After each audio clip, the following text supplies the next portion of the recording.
This is Vidya with Verity, and I'm Verity Jo Coonan, Breathwork facilitator and founder of Vidya Breathwork, and someone who has, for over a decade, sat with people in the realest, rawest moments of their lives. This show is for the ones who are ready to go all the way into the real story, the real body, the real work.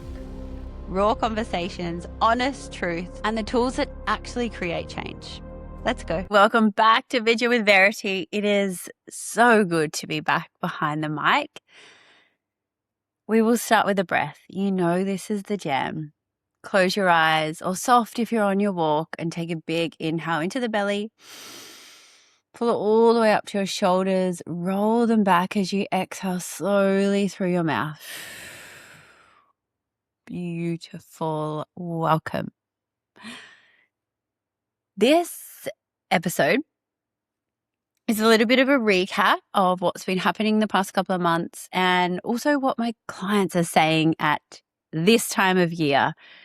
August seems to be a time of burnout, and let's address that. The past couple of months, I've been doing things a little bit different with my content because I just got to a place where when I started, Breathwork was very new and it was exciting, and I feel like no one had heard about it, and we made it accessible to everybody. And that to me was really important, because something that is accessible to everyone, their breath, utilizing that to the full potential with awareness is something that was really critical to me, because I always have this deep knowing and feeling that I wish I'd known it earlier. Everything divine timing, right? So when I did find breathwork and use this, still to this day, it amazes me how much of a game changer this is for my body. Because every day, everybody's busy, they're this, they're that. But at what point are we trusting ourselves and knowing ourselves and backing ourselves? And I think with all of this, it comes down to defining. For instance, having your back. For me, previously, it may have been you support me in every which way. Do I think that now? No. Having my back means you're being very honest with me. Honesty does not mean to be rude, but also being able to discern what are my thoughts. I'll speak for me. What are my thoughts and what are outside thoughts, pressures, beliefs, patterns. We've got a lot of stuff coming at us always, and that is through social media, podcasts, TV, friends, family, loved ones. Everybody has their opinion. And yes, that is what this world is about. We are not all supposed to be the same. We are not all supposed to fit in. We are supposed to be different. And if we are all really honest with ourselves and spend time to pause, to learn to understand and move through our emotions in a really safe way, then we're able to get to a place where our body is clear enough, safe enough to think. And this probably sounds wild. We breathe all the time, we think all the time, but a lot of the time, I think they're not our thoughts. Because if we are constantly bombarded with stuff, on top of years of layers of hurt, of pain, of moments, of things that have happened over our life, how are these thoughts going to get out with clarity? That's my thing. So when we speak or we want good communication, our expectation, I guess as a female, as a human, is that we want to communicate and we want things sorted with a pretty bow on top and packaged nicely and case closed. That's generally not how humans work, which is a tough pill to swallow if you're someone like me that likes everything sorted and everything to be sweet. It means that over time I've had to learn that not everything needs to be fixed straight away. Not everybody needs to like you. Not everybody needs to agree with you. And so learning this, whether this is with age, we get older and wiser, whether this is to do with all of the work that I've done, but getting to a point where I'm being really discerning of knowing what's my thoughts, my own thoughts, feelings, and emotions. So when people genuinely ask, I can give them a really genuine answer because I am not a small talk person. I can do it. Everybody does it. It's just that I feel if we're doing that, we're missing the whole point of life. Because when someone says to me, "Oh, how are you?" "I'm good." So what? It doesn't even seem like a real response unless you're really good. I had a conversation with a beautiful girlfriend that I hadn't seen in probably about a year this morning at the gym. She's like, "What are your top 3 things that's happening?" Because we had like the changeover between classes and we quickly shared. One of mine was genuinely being good. I have said for years that I don't care what people think. And to a degree, I always did. Until like something else happens and I realize, I probably still do care what people think, especially my loved ones. Because I know deep down, genuinely, they just want me to be happy and safe. And so this is like now another layer of really trusting my own judgment. Because if not, whose life are we even living? And I look back at all the decisions that I really wanted to make and didn't. One of them was purchasing land in Bali. One of them was moving. One of them was buying a house rural in Darwin years ago, buying an apartment years ago. And well, a lot of this was money related. And I listened to everybody on this because I didn't want to make the wrong decision. But turns out when you listen to everybody and make no decision, you're making a decision to stay the same and not grow. So that was a tough one to, it's not tough. It's not tough.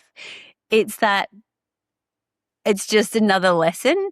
And I think the amount of lessons that we learn in this life, you get better at accepting the lesson. As long as you learn from it, that's probably the biggest thing. And it's most evident in relationships because you're so close with the partner and if you have an argument and you keep having that same argument, are you growing from that? No, you're just repeating patterns and that's pretty much a waste of time. So something like that is a great time to pause and reflect because if you're just arguing with your partner for you probably don't know at this point of what for, but it goes on and on and on. What's the actual root cause? A lot of the times we genuinely have no idea because it's in our subconscious. So we think that it's because of this, that someone's upset us or hurt us or pissed us off or given us the wrong advice. When in reality, it's maybe we haven't honored ourselves. Maybe we haven't been nourishing ourselves enough. Maybe we haven't made enough time. Okay, time is another tangent I'm going to come back to on this. With it all, are we living our own life? And when people are busy or say they're busy, one, I always think it's because they can't be bothered giving me a real answer. And so if you come to my events, you'll know this. I always ask 3 connection questions. And these are to connect on a deeper level, to say things maybe you've never said before out loud. And maybe that comes with a vulnerability hangover or that feeling of, oh my gosh, I overshared. You should definitely overshare because that will weed out people who aren't for you. If you stay poised all the time, you're going to be surrounded with probably truckloads of people and you'll probably feel really lonely because you're not you. You're not showing all of you or being the real you. You just end up being this really likable person that, I'm not saying being you're not going to be liked. You're going to be loved. But when you surround yourself with that, it will be exhausting for you. Because if you keep showing up like you have this mask on, a smile on, or you say yes to all the things that you don't want to, whatever it is, you will get tired and exhausted. And I'm finding that a lot of with my clients now that are coming to me, because there's only so much we can give of this space of it's not really us. And that's like performing, and that's exhausting. So if we can practice being the real and raw versions of ourselves. And another thing that I found comical, like authentic is such a word that's thrown around. Everybody wants us to be authentic, show up authentic online, do this, do that. And I've been playing around with this for the past couple of months because, like I said, my content that I shared, I know what I love. I love the science stuff about why I'm doing breathwork. And I'll tell you why you guys need to know too. Also, I don't sit because they're also not true. Okay, one side of breathwork could be the white flowy goddess style. It's all peace and love and joy. It's not. It's absolutely not that. Then there's the extreme where people are videoing people through a big release, which in my years of this work, is that release something that happens all the time? No. And so when someone is being pushed back into their trauma, are they being re-traumatized? Yes. Is it safe? No. So I just got frustrated with, one, I don't ever want to be like anyone else and sell something so it sounds sexy and it sells. Because over time, that's all going to crumble. Because there's going to be a lot more dysregulated people. There's going to be a lot more people saying, oh, breathwork doesn't work. When in reality, you haven't experienced a safe session. So, and I'll let you know what you need to know for a safe session, because I know who I train, super safe. I'm very big on that. I see a lot of other people running sessions when they should not be yet. Like if you have not done a minimum of 50 one-on-one sessions, you should not be running an event. You should not be holding space for more than 10. Well, you shouldn't run space for more than 10 people on your own anyway. And so think of it as like this. I have so much to say on this. It all just wants to come out, and I've gone on 10 tangents already. Think about this. Your feelings, your subconscious, you've protected them. They're locked away in a box in your body. Someone opens them up. Are you safe with this person? How well do you know this person? How long has this person been practicing or holding space for others? Do they push you? Do they make it about themselves? Do they tell you how you should feel? All of that should be a no. A holding space is different. And so people can do all their own work. Amazing. You have to do this work also. But practicing holding space is a whole new ball game. So as long as so my hope, wish, goal is to get you educated enough so that when you're in a room or you select a facilitator, you have an idea of what's going to happen, or you have an expectation of what safety or being held should be. Because a lot of people don't know what safe feels like. A lot of people, if someone tell you to lay down and relax and they're doing a gentle breathe, that may be the most traumatic thing you can do for your body, especially if you're a busy person, especially if you've never slowed down, especially if you've never been still enough to listen to your own thoughts. That could send you into a spin. So this work is precious, and I really want you to acknowledge that, because it's not sexy to sell something to you where you have to do the work yourself, is it? Everybody wants somebody else to do it for them. I get it. I was the same. Until I really understood years of this work, what matters. And until I got over all my own stuff too.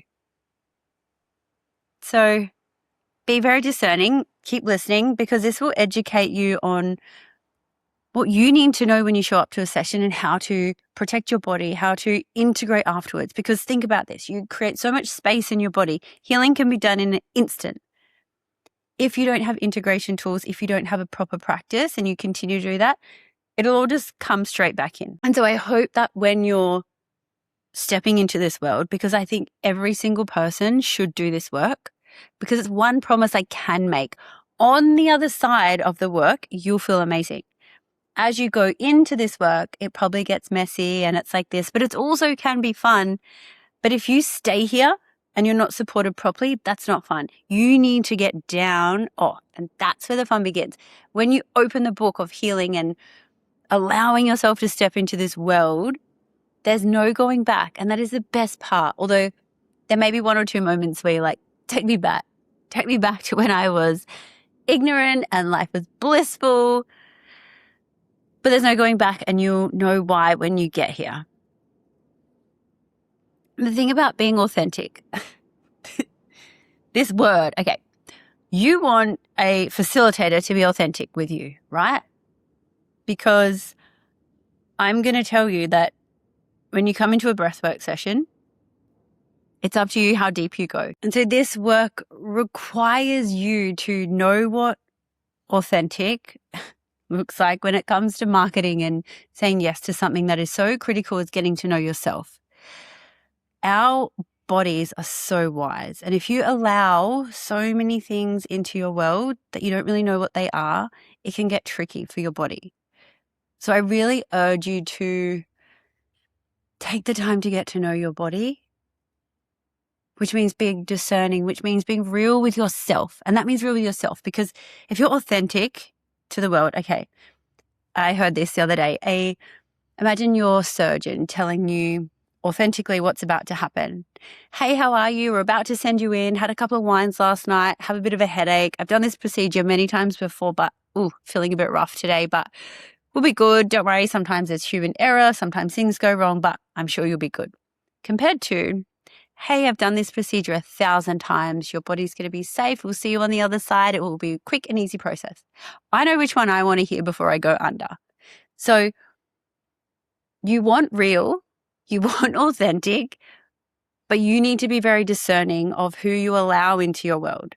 And that is the cool part with this world, because if you continue to do the work on yourself, that decision becomes really quick and easy. Much love. Bye. That's it for this week. If something landed for you, please share it with someone who's genuinely ready to hear this. And I would love if you have 2 minutes to leave us a review on wherever you listen to your podcast, because this genuinely helps people find us. You can find me on Instagram at Verity Coonan. And if you're interested in becoming a breathwork facilitator or joining the Vidya app, I'll link it all in the show notes. See you soon.